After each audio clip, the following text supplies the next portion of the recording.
Assalamualaikum warahmatullahi wabarakatuh. Perkenalkan, nama saya Muhammad Ilham. Saya dari kelompok 1 ingin menjelaskan tentang audit jasa personel. Yang mana dalam audit itu ada pengujian pengendalian dan pengujian substantif.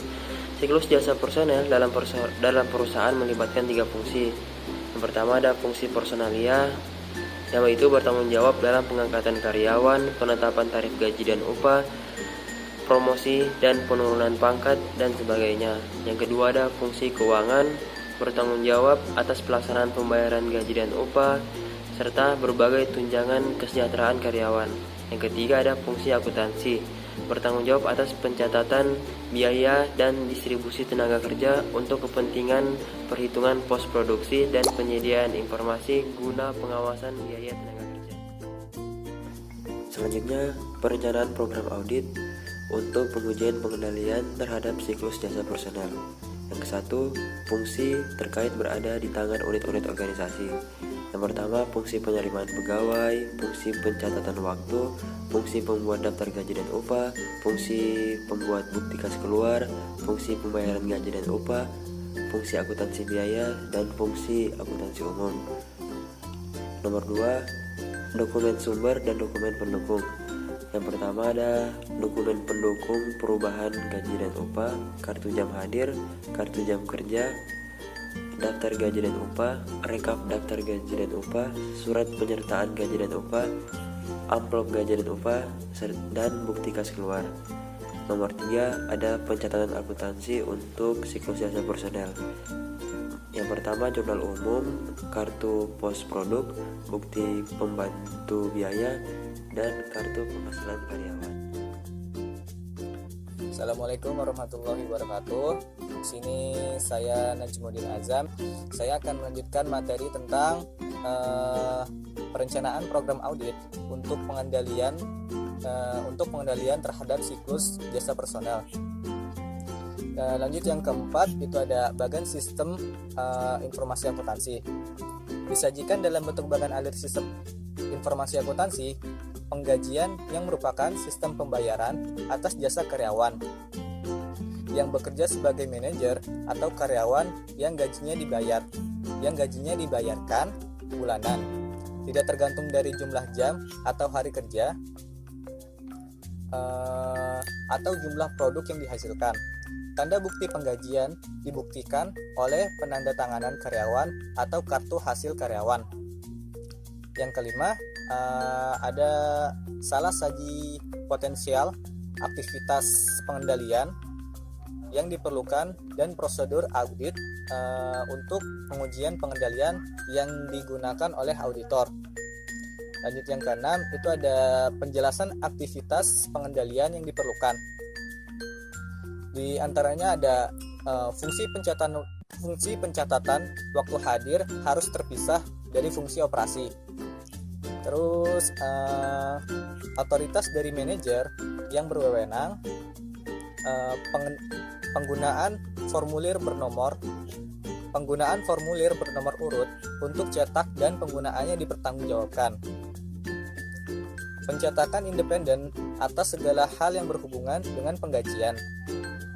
Terus ada rekonsiliasi, terus penggunaan kartu penghasilan karyawan untuk tanda penggajian dan upah oleh karyawan.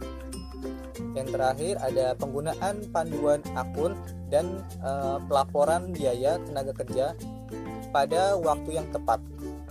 Terus yang ketujuh, penyusunan laporan audit untuk pengujian pengendalian terhadap siklus transaksi yang bersangkutan. Prosedur audit yang dapat diklasifikasikan kembali menurut asersi B7, keberadaan atau keterjadian, kelengkapan, dan penilaian atau lokasi. Terus yang ke-8 ada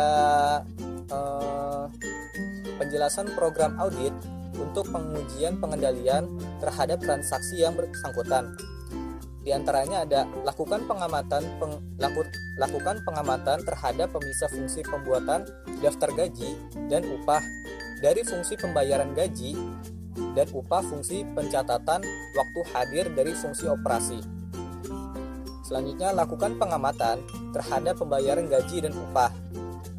Selanjutnya, ambil sampel dari gaji dan upah. Terus lakukan pengamatan terhadap pencatatan waktu hadir dan jam kerja karyawan. Selanjutnya, pemeriksaan bukti digunakannya formulir bernomor urut untuk tercetak dan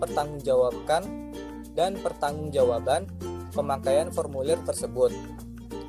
Selanjutnya, ambil sampel bukti kas keluar yang disetujui untuk pembayaran gaji dan upah, dan lakukan pengusutan ke dokumen pendukung dan catatan akuntansi yang bersangkutan. Terus yang terakhir, periksa adanya pengecekan independen terhadap posting ke buku pembantu dan jurnal. Itu sekian presentasi dari pemateri kedua.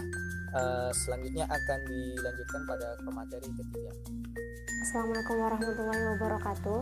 Saya Novia Handayani. Di sini saya akan menjelaskan materi selanjutnya dari teman saya, yaitu pengujian substantif terhadap saldo akun yang terkait dengan siklus jasa personal, yaitu ada 1. Hutang gaji dan upah, 2. Hutang pajak penghasilan karyawan, 3.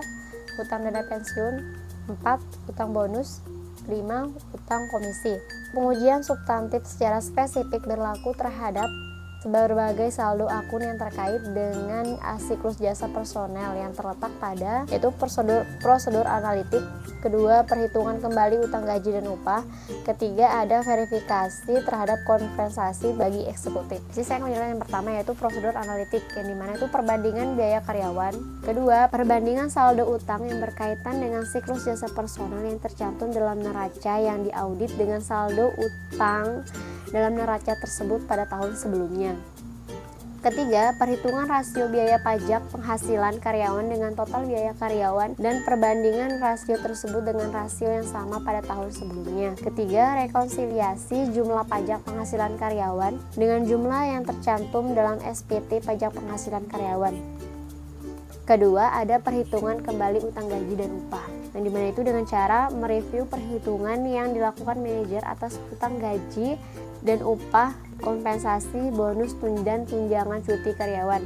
Kedua, auditor melakukan perhitungan sendiri berbagai kewajiban perusahaan terhadap karyawan dan negara pada tanggal neraca dan kemudian membandingkan hasil perhitungannya tersebut dengan hutang yang berkaitan dengan siklus jasa personel yang tercatat. Ketiga, verifikasi terhadap kompensasi bagi eksekutif, yang dimana auditor melakukan verifikasi jumlah kompensasi dengan cara membandingkan otorisasi tentang kompensasi dari Dewan Komisaris dengan kompensasi yang dicatat.